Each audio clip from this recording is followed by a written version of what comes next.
Հաղորդման այս հատվածում հիշեցնում ենք, որ մեզ հետ կապ հաստատելու համար կարող եք զանգ տալ նշված հեռախոսահամարին կամ գրել մեր Facebook-յան էջին հիշելով, որ մենք միշտ պատրաստ ենք շարժվել հանցանքի հետքով։ Իսկ այս պահին կարևոր է իմանալ էջն է, որի շրջանակում բարձրաձայնում ենք ձեր կողմից հնչեցված խնդիրը եւ փորձում երկրի լավագույն մասնագետների մասնակցությամբ քննարկել եւ լուծում տալ այն խնդրին, որն առաջադրվել է հենց ձեր կողմից։ Եվ հենց այդ նպատակով այսօր իմ տաղավարում հյուրընկալել եմ իմ լավագույն գործընկերներից մեկին, ապրանքային նշանների արտոնագրային հավատարմատար կոնցեռն Դիալոգ փաստաբանական գրասենյակի իրավաբան փաստաբան Սվետլանա Մկրտչյանին։ Ողջույն Սվետլանա։ Ողջույն։ Շնորհակալ եմ մեր հրավերն ընդունելու եւ այս կարևոր թեմայով մեզ հետ քննարկում կազմակերպելուն, մասնակցելու եւ համաձայնվելու համար։ Շնորհակալ եմ։ Շնորհակալ եմ հրավերի համար։ Շատ լավ։ Ես առաջարկում եմ խոսել, թե ինչ խնդիր է ներկայացնում քաղաքացին եւ ինչու մենք նշեցինք, որ հենց ապրանքային նշանների հետ է կապված այսօրվա մեր զրույցը,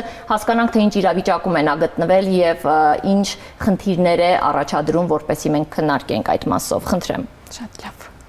Բարև ձեզ, ես զբաղվում եմ կոսմետիկայի ներմուծմամբ եւ վաճառքով Հայաստանի Հանրապետությունում։ Վերջերս իրականացրել եմ մոտ 10 միլիոն դրամի կոսմետիկ արտադրանքի ներմուծում։ Դրանից հետո տվյալ ապրանքանիշի ներկայացուցիչ ներկայացած ընկերությունը կապ է հաստատել ինձ հետ, հայտնելով, որ իրենք նույնպես իրականացրել են նույն ապրանքի ներմուծում եւ այդ ապրանքանիշի նշանը գրանցված է իրենց անունով։ Ըստ իրենց հաշվարկների ես պետք է վճարեմ մոտ 300 միլիոն դրամի վնաս։ Նրանք ներկայացրել են փոխհատուցման պահանջ եւ տեղեկացրել, որ չվճարելու դեպքում պատրաստվում են դիմել դատարան։ Խնդրում եմ պարզաբանել, արդյոք իրավաչափ է նման չափի պահանջ ներկայացնել տվյալ պարագայում։ Կարող է արդյոք ինձ ներկայացվել նման պատասխանատվություն եւ արդյոք նման իրավիճակում պատասխանատվությունը չի կրում այն լիազոր մարմինը, որը թույլատրել է տվյալ ապրանքի ներմուծումը Հայաստանի Հանրապետություն, եթե ներմուծման բացառիկ իրավունքը ըստ նրանց պնդման պատկանում է իրենց։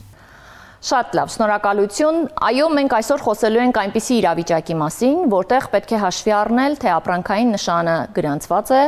ունի համապատասխան թույլտվություն օգտագործողի կողմից եւ ինչ իրավական հետևանքների կարող է բախվել այն տնտեսվարողը, թերևս այս դեպքում, ով սկսում է իրացնել մի ապրանք, որի ապրանքային նշանի վերաբերյալ գրանցումը եւ իրավունքը իրավատերը լրիվ այլանձ է։ Խնդրեմ։ Քաղաքացու ներկայացրած իրավիճակը ներկայումս պրակտիկայում բազմիցս հանդիպող իրավիճակ է, երբ քաղաքացիները իրականացնում են այս կամ այն ապրանքի ներմուծումը առևտրային գործունեության նպատակով կամ այլ, սակայն բախվում են մի իրավիճակի, երբ որ նույնիսկ պատկերացում չէին կարող ունենալ, որ տվյալ ներմուծմամբ կարող է խախտվել այլ անձի մտավոր սեփականության իրավունքը, այս դեպքում ապրանքային նշանի իրավունքը, հա։ Այստեղ շատ կարևոր է հաշվի առնել, թե օրենքը ինչպես է պաշտպանում ոչ միայն իրավատիրոջը այս դեպքում, այլ նաև սպառողին։ Քաղաքացին հարցում նշում էր, արդյոք տվյալ պահանջագրից պետք է վախենալ կամ ոչ, կամ անմիջապես վճարել տվյալ պահանջագրով նշված գումարը պարտադիր է թե ոչ։ Վախենալ նմանատիպ պահանջագրերից ամենևին պետք չէ, բայց նաև անտեսել պահանջագիրը անթույլատրելի է։ Քանի որ նման պահանջագրի ստացումը իրավական գործընթացի սկիզբն է հանդիսանում եւ հենց սկզբում իրավաբանորեն գրագետ մոտեցումը կարող է կանխել հետագա վեճերը եւ ինչպես նաեւ կանխատեսելի դատավարական գործընթացները։ Հետևաբար այս փուլում ցանկալի կլինի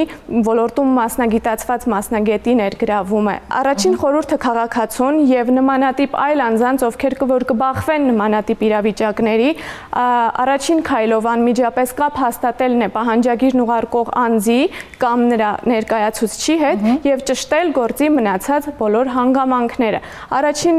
հայացքից բավականին մեծ էր թվում պահանջի չափը, անհամաչափ, այսինքն քաղաքացին ներմուծումը իրականացրել էր 10 միլիոն ՀՀ դրամի չափով ապրանք էր ներմուծել, սակայն պահանջագրով նրա դեմ ներկայացվել էր 300 միլիոն ՀՀ դրամի վնասի հատուցման պահանջ։ Այս դեպքում կարևոր է պահանջագիրն ուղարկող անձից ստանալ նախ ապրանքային նշանի գրանցումը հավաստող փաստաթուղթը, վնասի չափի հաշվարկը, թե ինչ հանգամանքներ են հիմք ընդունվել տվյալ վնասի չափը հաշվարկելիս, ինչպես նաև փաստաթղթեր, որոնք կհիմնավորեն քաղաքացու ներմուծմամբ իրավատիրոջ իրավունքների խախտման փաստը։ Հետևաբար այս բոլոր ապացույցները եւ փաստաթղթերը ունենալու դեպքում միայն հնարավոր կլինի գնահատել իրավիճակի իրավական ռիսկերը եւ ճիշտ խորհուրդ տալ քաղաքացուն ինչպես վարվել տվյալ իրավիճակում։ Շատ լավ, այ քաղաքացին շատ տրամաբանական հարց կարող է հնչեցնել, վստահ եմ մեր հեռուստադիտողները այս պահին ովքեր լսում են այս հարցազրույցը նույնպես հարցադրում կանեն։ Արդյոք քաղաքացին պարտավոր է իմանալ մտավոր սեփականության իրավատիրոջ իրավունքների մասին, թե այդ պարտավորությունը պետք է լիներ այն լիազոր մարմնինը, ով հսկում է նմանատիպ ապրանքներ Հայաստանի Հանրապետության մուտքի եւ ելքի գործընթացը։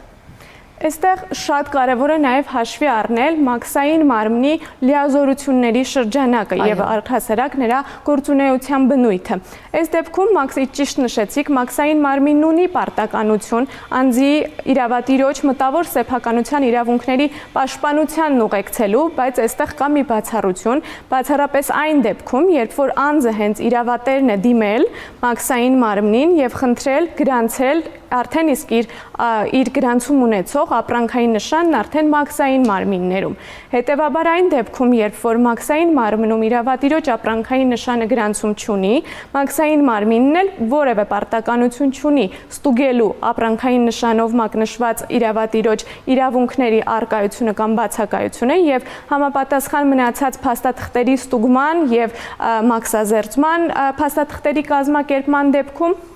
տվյալ ապրանքի մաքսազերծումը մաքսային մարմինը թույլատրում է եւ այս մասով որևէ խնդիր մաքսայինը կարող է չտեսնել։ Շատ լավ, ստացվում է, որ քաղաքացին նույնպես կարող է այստեղ մեղք չունենալ, որովհետև իրավատերը, ով պարտավորություն ուներ ապրանքային նշանի իրավատեր հանդիսանալու վերաբերյալ փաստաթղթերը ներկայացնել, մաքսային մարմին չի ներկայացրել, մեր քաղաքացին ներմուծումն արել է, ապրանքն իրացրել, հետո արդեն ստացել այս պահանջագիրը,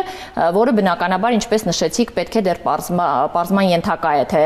ինչու է դրամական այսպիսի մեծ չափ ներկայացվել։ Այստեղ մենք կարող ենք խոսել հենց մեղքի բացակայության մասին անձի։ Կարևոր է նշել, որ մաքսային մարմնում անձի իրավատիրոջ ապրանքային նշանի գրանցումը իրավունք է, այլ ոչ թե պարտականություն եւ նման գրանցման չիրականացումը դեռևս չի զրկում իրավատիրոջը իր իրավունքների պաշտպանության ուղղված գործողությունների կատարումից, այս դեպքում պահանջագրի ներկայացումից եւ անձը որևէ կերպ չի զրկվում նաեւ իր իրավատիրոջ բացառիկ իրավունքներից, այսինքն արգելելու այլ անձանց օգտագործելու առանց թույլտվության իր ապրանքային նշանը։ Հետևաբար այս դեպքում ցանկացած ապրանքների ներմուծում, որոնք կպարունակեն տվյալ ապրանքային նշանով մակնշված ապրանքներ, մաքսային ծառայությունն անմիջապես կկասեցնի, չի թողնի մաքսազերծումը եւ անհապաղ կտեղեկացնի իրավատիրոջը նշված չարտոնված ներմուծման մասին։ Այո, եւ մենք չենք ունենա այն պատկերը, որն այս պահին առկա է։ Այո, շատ լավ։ Ես առաջարկում եմ խոսել նաև այն տարածված խնդիրների մասին, որոնք այսօր առկա են ապրանքային նշանների հետ կապված, վեճեր,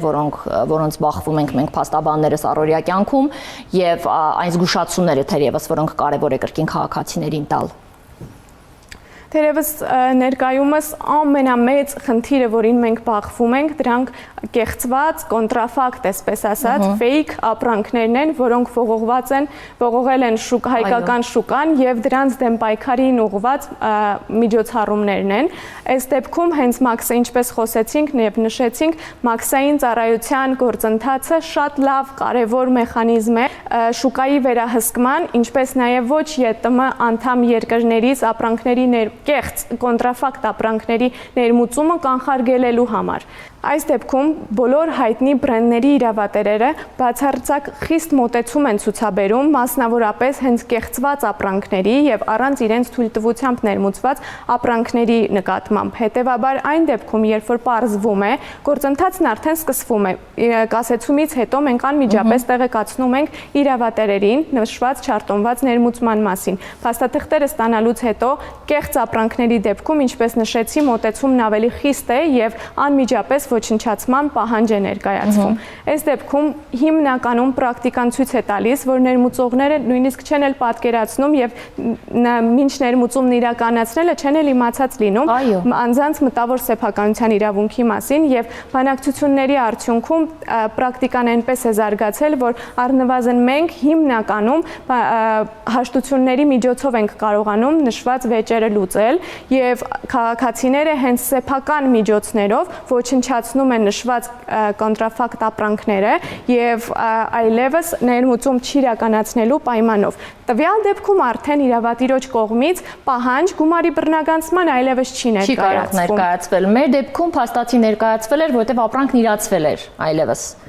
Այո, այս դեպքում շատ կարևոր է նաև հաշվի առնել, որ մտավոր սեփականության իրավունքի պաշտպանությունը այդքան էլ պարզ process չէ եւ ինքն ունի բավականին ավելի խորքային եւ հիմնական կարևոր ազդեցություն։ Քաղաքացին նշեց, որ ներմուծել էր կոսմետիկ միջոցներ։ Շատ ունենում ենք իրավիճակներ, երբ որ ներմուծված լինում են սնունդ, դեղորայք, այս դեպքում, այսինքն տվյալ դեղորայքի հստակ պայմանների պահպանման դեպքում է, որ դեղորայքը կարող է պիտանի լինել եւ դրա չպահպանման դեպքում կարող է հանգեցնել արդեն ոչ միայն իրավատիրոջ բացառիկ իրավունքների, այլ նաեւ սպառողների իրավունքների խախտում եւ հանգեցնել անդառնալի հետևանքների, վնաս պատճառել նրանց առողջությանը կամ կյանքին։ Եվս մեկ լրացուցիչ հարց տամ, նշեցիք, որ գրեթե բոլոր դեպքերում փորձում եք այնպես անել, որ հաշտության միջոցով խնդիրը լուծվի, բայց վստահ եմ, որ նաեւ դեպքեր են լինում, երբ խնդիրը չի հաջողվում այդպես էլ հաշտության միջոցով լուծել։ Այ երկրորդ տարբերակի մասին եկեք խոսենք, թե ինչ է լինում այդ դեպքում եւ ինչ ճանապարհ է գծագրվում այդ ժամանակ։ Այս դեպքում արդեն երբ որ ներմուծողը չի համաձայնում ոչնչացնել ապրանքը, կարևոր է հաշվի առնել, որ հետագա ընթացակարգը առավել ծախսատար եւ ժամանակատար է լինում հենց նույն ներմուծողի համար եւս։ Քանի որ մենք դիմում ենք արդեն առաջին ատյանի ընդհանուր իրավասության դատարան եւ այս դեպքում դատարանը կարող է կիրառել հայցի ապահովման միջնորդություն եւ ամբողջ դատավարական գործողությունների շրջանում նշված ապրանքը ներմուծված բացառապես մնում է կասեցված մաքսային ծառայությունում եւ դատարանը արգելում է արդեն պետեկամուտների կոմիտեին բաց թողնել նշված ապրանքը մինչեւ վերջնական դատական ակտի օրինական ուժի մեջ մտնելը։ Հետևաբար դա վերջնական դատական ակտից հետո ոչ միայն ոչնչացված ապրանքների ծախսն է ներմուծողը կրում, այլ նաեւ դրան հավելվում են պետական տուրքի գումարները, դատական ծախսերը, փաստաբանի խելամիտ վարձատրությունը, ինչպես նաև մաքսային պահեստում նշված ողջ ընթացքի համար վճարված պահատվության գումարը։ Հետևաբար նշված ընթացակարգը առավել ծախսատար է հենց բուն ներմուծողի համար։ Ինչը կարևոր է իմանալ եւ զգուշանալ։ Այստեղ պետք է մի փոքր զգուշանալ, վախենալ, որպեսզի այնպիսի հետևանքների չբախվեք, որը ձեզ շահույթ ստանալու փոխարեն այլ ավելի վատ ֆինանսական դրության մեջ կգցի։ Ամփոփելով մեր զրույցը ուզում եմ խորհրդակային անձանց, ովքեր որոշել են նմանատիպ գործունեությամբ զբաղվել, ապրանք ներմուծել, չգիտեմ իրացնել, կարևորագույն քայլերը, որոնք պետք է իմանան, հարցումներ գուցե որ պետք է անի իր գործողությունը սկսելուց առաջ, որպեսզի նման իրավիճակում չհայտնվի։ Առաջին խորհուրդս, որ կցանկանամ քաղաքացիներին ուղղել, դա արկայության դեպքում հենց սեփական ապրանքային նշանի գրանցումն է, հետագայում որպես իրավատիրոջ կարգավիճակ ունենալու համար։ Երկրորդը ներմուծում իրականացնելու դեպքում համոզվելն է, որ նշված ապրանքային նշանը գրանցված չէ Հայաստանի Հանրապետությունում, դրան իրավական պահպանություն տրամադրված չէ, միաժամանակ ներառված չէ նաև մաքսային մարմնում։ Այնուամենայնիվ այդ դեպքում եւս այլ իրավատիրոջ ապրանքային նշանով մակնշված ապրանքների ներմուծումը կարող է որոշակի դեպքերում կրկին հանգեցնել նմանատիպ իրավիճակի եւ վերջին խորհուրդս, որ կցանկանամ քաղաքացիներին ուղղեմ, դա ցանկացած իրավական գործընթացի մեջ մտնելուց առաջ նախապես խորհրդակցելն է տվյալ ոլորտի համապատասխան մասնագետների հետ, հետագայում առավել մեծ ֆինանսական եւ իրավական խնդիրներից խուսափելու համար։ Այո, ցավոք սրտի մեր քաղաքացիների մոտ տպավորություն է, որ պետք է խնդիրների մեջ հայտնվեն եւ խնդիրների մեջ հայտնվելուց հետո դիմեն իրավաբանի, մինչդեռ իրավաբանին պետք է դիմել հենց այն ժամանակ, երբ որոշում եք որևէ գործողություն սկսել եւ մտավախություն ունեք, որ կարող է խնդիրների հանդիպեք կամ պարզապես ուզում եք վստահ լինել, որ այդ գործունեության ընթացքում դուք որևէ խնդրի չեք հանդիպի։ Հենց դա է ճիշտ ժամանակը իրավաբանին դիմելու։ Ձեզ շնորհակալություն եմ հայտնում այսչափ կարևոր տեղեկատվությամբ մեզ հետ կիսվելու համար։ Հուսով եմ կհանդիպենք այլ թեմաների քննարկման ժամանակ եւս։ Շնորհակալ եմ։ Շնորհակալ։ Հիշեցնեմ, որ այնինչ որ այստեղ խոսում ենք, կարևոր է իմանալ։